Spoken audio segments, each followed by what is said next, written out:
Welcome back to another episode of Bombshell 1111 Girl Talk Series Podcast.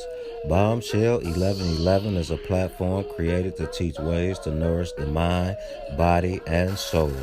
This platform allows this podcast to create weekly content on podcasts with special guests each week that will stimulate your spiritual, mental, and physical growth.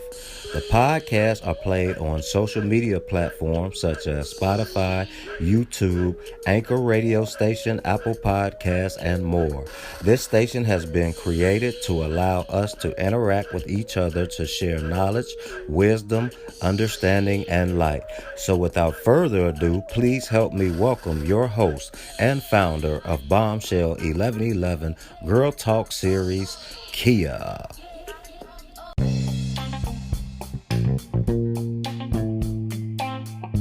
Welcome back and thanks for tuning in. My name is Kia and I'm your host.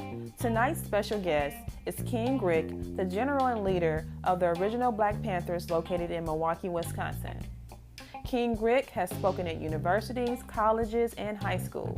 He has also traveled to fight against racism, oppression, injustice, and equality. So without further ado, let's welcome King Rick to the podcast.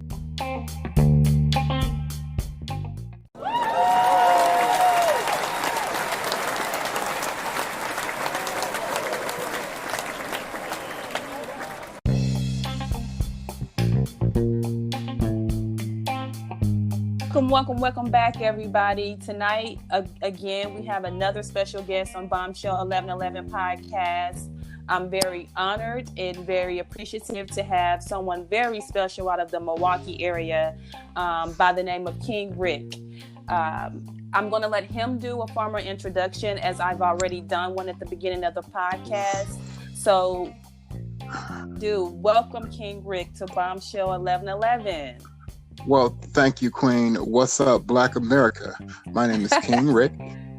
I am the leader of the original Black Panthers of Milwaukee with chapters across the country and 2 internationally. I am truly humbled that you would allow me this platform to speak. I have been a member of the Black Panther Party since the age of 10, starting as a Panther Cub in Milwaukee. I was raised, fed, and bred at the table of the Panther, then subsequently joining the Black Panther militia in Milwaukee as a personal bodyguard to Commander Mike McGee Sr., who's a civil rights icon in Milwaukee, and a former alderman, and now the leader of the original Black Panthers, as I stated, with chapters across the country and internationally. So, too black, too strong, to be denied. Wow, that is such an accomplishment within itself. You're very welcome, and I'm more humble, I think, to have you on my platform, not only because of what you represent, but because of the mission and the vision behind it, and also you coming on tonight to help educate the young Black community, because I don't think that they know enough or what they should know in regards to the Black Panthers, and what other way than to have, a leader of the Black Panthers to share the history and to give us knowledge behind it. So Sure. Let's just jump right in. Can you start off by educating us on the story behind the Black Panthers? Okay, well, the Black Panther Party for Self-Defense was started in 1966 by Dr. Huey P. Newton and Bobby Seale in Oakland, California. It was started to fight against racism, oppression, injustice, inequality, along with police brutality that was happening in Oakland, California, and across America in the late 60s. And subsequently, the Black Panther Party for Self-Defense grew to at least 38 chapters and 5,000 members. Wow. And a lot of people don't realize that the majority of those members from the Black Panther Party for Self-Defense were women, And a lot of people aren't aware that the Black Panther Party for Self-Defense started the WIC programs that you know of now. They started the breakfast programs in every school across the country, free health care, free breakfast programs, and also They started the programs where, we would come in and have schools and educate our children in Black history. So, Wow, that's a lot. I'm thankful to our elders and our ancestors that allowed me to be a part of Panther royalty. Like I said, I've been a part of the group since I was 10 years old, starting as a Panther Cub. So, yeah. So, King Rick, what is your role? Define your role for those who don't understand what your role is. Well, as I stated earlier, I am the leader, the Black General of the original Black Panthers with chapters across the country and internationally. What we do is we use the same platform as our predecessors and our ancestors. The 10-point program, we get out in the community, we help people, we challenge those who are a detriment to our community. Doesn't matter who you are, what color you are. If you are a detriment, we're going to challenge you, and we're going to make sure that you're held accountable. Politicians, store owners, people who are hurting our community, because in Milwaukee, Milwaukee's the most racist and hyper-segregated city in America right now. Yeah, I lived there for 20 years. Yeah, I definitely So Yes, sir. Yes. What, as far as the Black Panthers is concerned, and it relates to social justice and activism today, yes.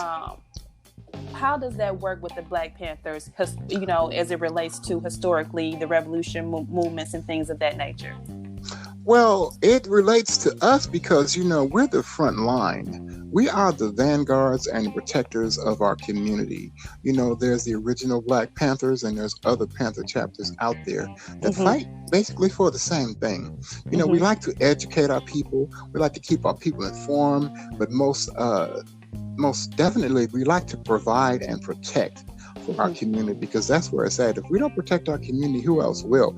As you know, there's a lot of issues that are going on across America with police brutality, with racism, with oppression, with injustice, and we have to call that out. We have to make sure that our community is aware of what's going on, and we have to just put an end to it. But it's going to take the complete village in unity to make it happen. So what do you say so would you say that is the mission or the vision of the Black Panther Party? Well, the vision of traditionally it is the division, because you can't reinvent the wheel. You can only make it run better. Right. And our goal is to keep the legacy going from our predecessors and our ancestors, Dr. Huey P. Newton, Bobby Seale, and others, Geronimo Pratt, and Lane Brown, and Darula Ben Wahad, those kind of people. We have to stand steadfast and keep that mission going, but we also have to educate our people on what is the true issues and what are the true problems that are going on in America. And we have to also understand that sometimes we could be our own worst enemies. And we have to understand that in order to solve the deplorable social and economic conditions that plague any urban city, is we have to control our finances, we have to control our schools, we have to control our community, and we have to stop asking for permission to speak or to do anything. We have to get out there and demand it, because the power has always been in the hands of the people. We just have to use it effectively. So, speaking on something that's kind of current within the Milwaukee area, some people don't know, and I kind of want to just ask your thought process on this. Like yesterday, they still, with the epidemic that's going on, the pandemic that's going on, they still had voters out there yesterday. What is your thoughts on that? What's your opinion on that? Well, we have to understand that not only is Milwaukee the most racist and hyper-segregated city in the country, Wisconsin is the most racist state and hyper-segregated city in the country. They would rather have people come out and vote and potentially get a life-threatening virus to get out and vote. And we also have to understand that was done by design, because Governor Evers decided to postpone the election. He wanted to postpone it until June, but the Wisconsin Supreme Court decided to have it 4-2, and it's ran by the Republican Party. And might I add, the King is not a Republican nor a Democrat. I am a black man before anything, because both parties will screw you over just the same.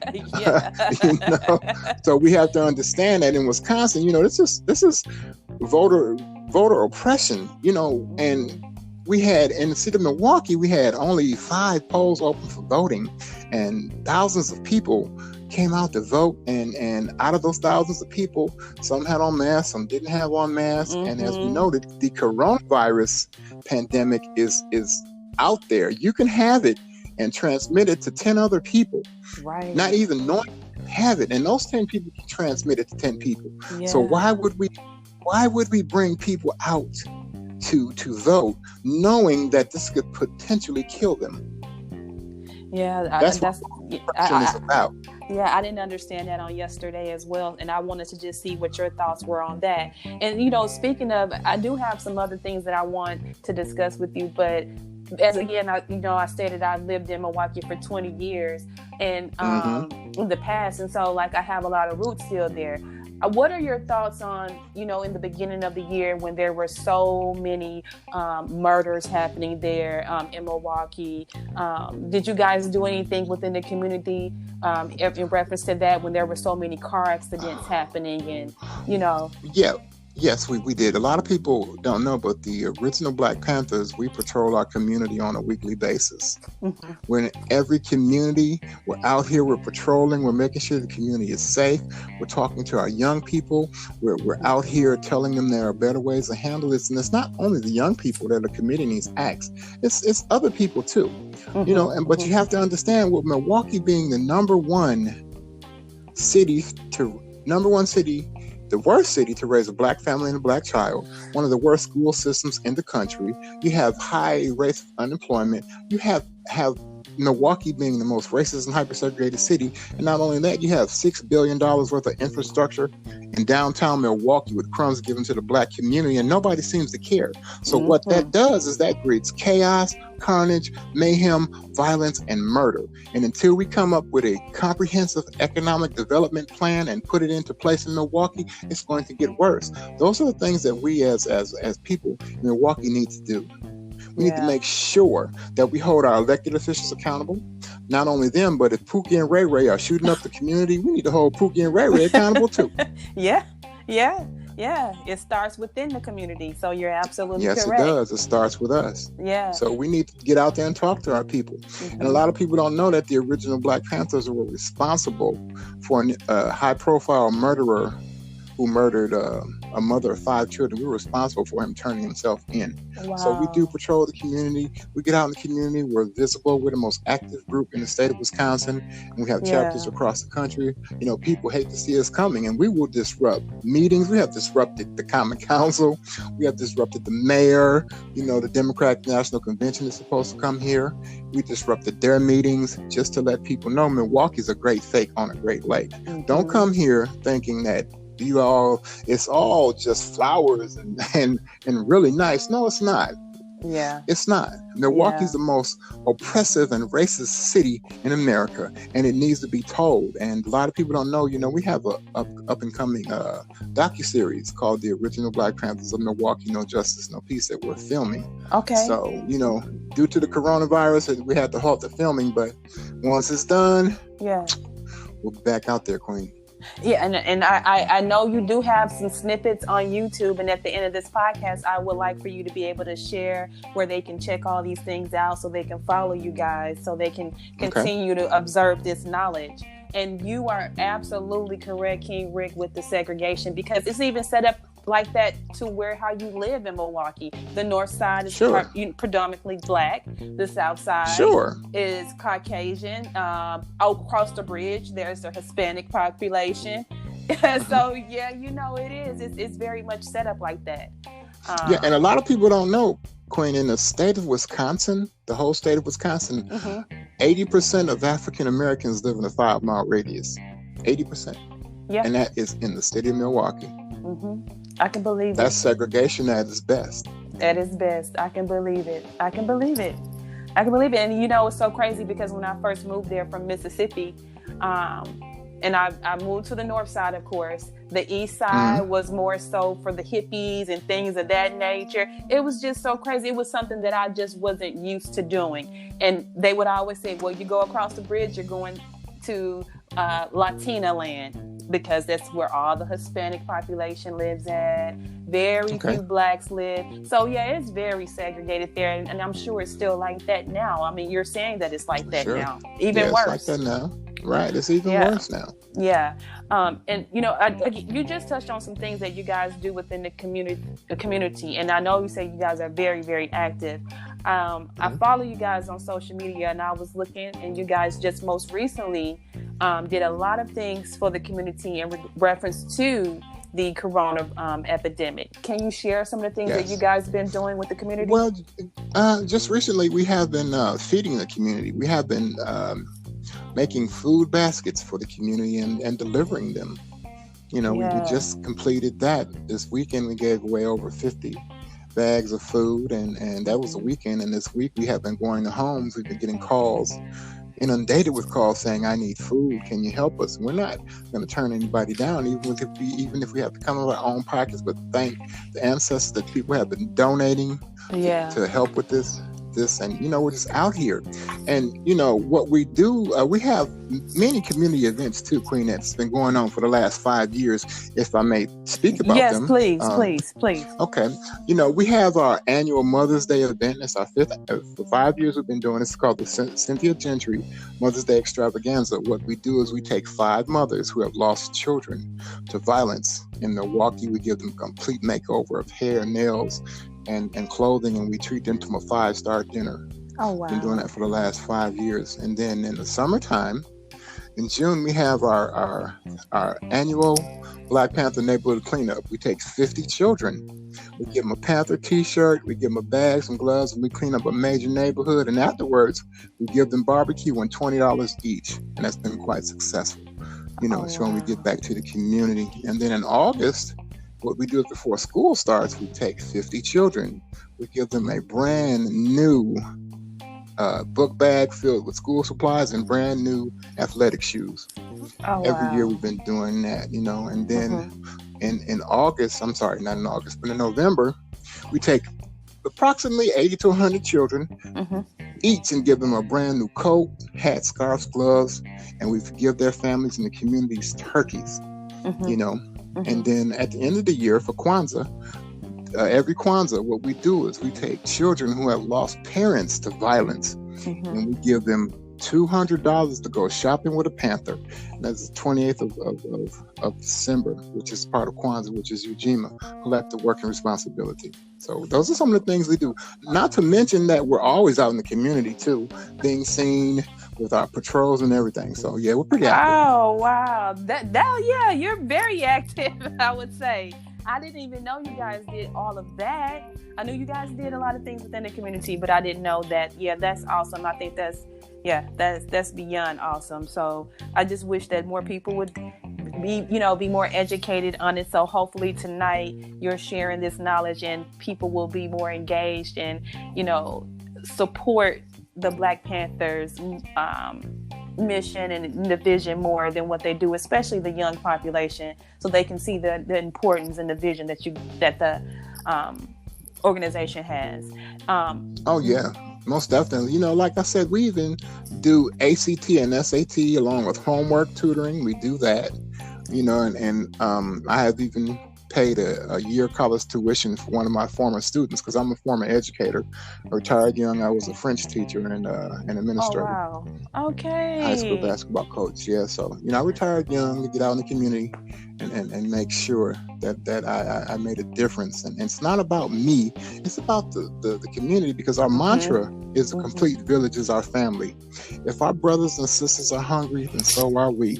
If our brothers and sisters are hurting, then so are we. That is how historically the African village was and is to this day. And we need to get back to those beliefs and practices. So, I would consider you and your social movement as a legacy. With today's social movements, what do you think that they could learn from the Black Panthers? I think what they need to do is understand that in order to solve the deplorable social and economic conditions that plague any urban cities, is we have to come together and unite. We have to understand, as we as African Americans spend over $1.5 trillion a year on goods and services, that is a lot of money. And just think, if we spent that with each other, the overwhelming majority of us will be millionaires within 2 to 3 years. But we have to understand, we have to unite to do that. You may not like me, you may not agree with what I'm doing, but if we're fighting the same battle, we can put that to the wayside. I don't have to eat with you or sleep with you, or I don't have to do all that. Yeah. But we have to keep our eyes on the prize. That is what we need to do. And not only that, we have to understand that our children, our young people, need support. They need our love. They need something consistent, because a lot of people think it's the overwhelming majority of Black out here acting a fool, and that's not true. It's only a small percentage, but the media polarizes it to make it look like it's the majority of our children. They fight that stigma, but we also have to get out to lead by example. The children want to be taught, be disciplined when they're wrong. The children want to know that we're listening to them. The first thing, because I speak at colleges and high school country, the majority of things that the children tell us, listen. We think we know everything, which is far from the truth. Yeah. But let them know we're listening to you. What is it that you want? What dynamics of our city? Because the children in the community, because they're out there. Right. So that's where we're at, Queen. Do you see any form of change within the Black community in the near future as it relates to equality? I think change. We also have to understand who we have in office, the tangerine. Yeah. Donald J. Trump. I'm sorry, Donald J. Trump, whatever his name is. And he promotes that racist act. He might pretend like he doesn't, but he does. And we have to understand, the only way that this is going to change, we have to force it to change. We lived, we died, we prayed, and we cried. I'm tired of crying, and I'm tired of dying. So we have to get out there and change. And if people aren't going to listen to us, we got to make them listen to us. We have to stop sitting around asking for permission to be heard and asking for permission to speak. One thing about the original Black Panthers, we don't ask for permission to do anything. We just show up. Right. And that's what we do. The element of surprise is we shut down stores, we shut down meetings, we've gotten people, incarcerated, we've helped close businesses and get people terminated for racist acts. We even got a doctor fired from Children's Hospital who said she wanted to lynch a Black employee. So we went there and got her fired, and then I read that. Right. Yeah. And then there was a college coach, Brian Stratton, that called one of his basketball players the N-word, and they weren't going to fire him, but we went there and made them made them fire him. They said he resigned, but he was fired. They force you to resign. Right. What does that mean? We know exactly what that means. That Exactly. just means they colored it up a little bit. Exactly. Yeah. I was reading those articles. I saw that you guys went and advocated for a lot of people that were being, had wrongdoing to them. And I was like, wow, I could not believe it. And it was major companies. Yes. Not little companies, but it was major companies. Right. Yeah. And now we're fighting against the Kroger company, which owns Pick and Save and Metro Mart and whatnot at the warehouse in Oconomowoc. Two top-level management employees have been referring to the African-American employees with the N-word. And we're on them right now. So they're not getting away with it either. And they refuse to even fire these guys. But in the end, they're going to be gone because we're going to make them fire them. Oh, wow. So how do you guys deal with the police there in Milwaukee when you're, doing your movements for, the different things that's going on within the community there in Milwaukee? Well, I mean, as long as we're not illegal, we don't have a problem with them, and they shouldn't have a problem with us. But as you know, in the police department, you have a lot of racist police officers. It's the same as Milwaukee. It's the same as everywhere. Yeah. But they know that when the Black Panthers show up and King Rick show up, we're not going to. We're going to hold you accountable. And as long as we're not breaking any laws, what can you do to us? We're going to speak out. We have the freedom of speech, all that. So we even challenge the police officers. We had some dealings with the Milwaukee police, the West Allis police, the Brown Deer police. Oh, I'm sure. And, Wauwatosa police. We've been dealing with them too, and they know when we come, it's we're not playing around, and you're going to pay attention to what we're saying, because we're going to make no justice, no peace. No justice, no peace. So, King Rick, if an individual wanted to become part of the original Black Panther Party movement, what would they have to do? What would they have to do? Is there a process? Yeah, there's a process. Everybody can't be a Panther. We understand that, right? And we realize that. But we take individuals across the country. We give them an application, we interview them, and we put them in situations and have them part of the family. And if people wanted to get in touch with us, I can give you the number if you like. Yes, that's what I wanted to allow you time at the end of the podcast to be able to provide that. Sure. Because there are a lot of young individuals that do believe in the same vision as the original Black Panthers, and may be inspired from this podcast tonight to reach out to you to become a part of that movement. Sure. If not in Milwaukee, across the you country. guys are international. Yes. Correct. Yes. So, you guys, we are almost out of time here, but before we go, I want to thank you, King Rick, for taking time out of your schedule, because I know you got a lot of things going on, and I just wanted to be able to share with the younger community, because most of my listeners are younger. Right. I wanted them to have knowledge of what the original Black Panthers were, and what they do, and hopefully this will help educate them more within the Black community. Sure, and our number is 414-366-0221.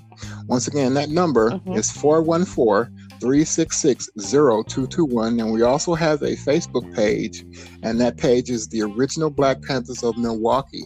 And before the show ends, Queen, I want to say thank you for inviting us over, and I want everybody to listen. Black is beautiful, Black to the future, and I'll be Black.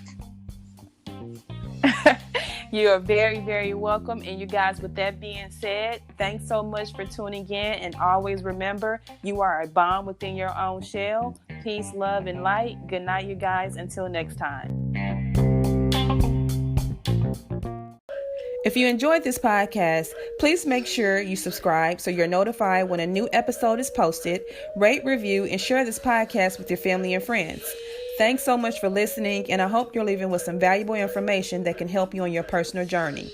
Also, check us out on Facebook, YouTube, and Instagram at Bombshell1111 or at Bombshell1111 TV. You can also check out our mental health page, Your Health is Your Wealth, on Facebook, which is a page created to inform and support individuals with mental health and other health conditions. And with that being said, always remember, you guys, you are a bomb within your own shell. And until next time, peace, love, and light.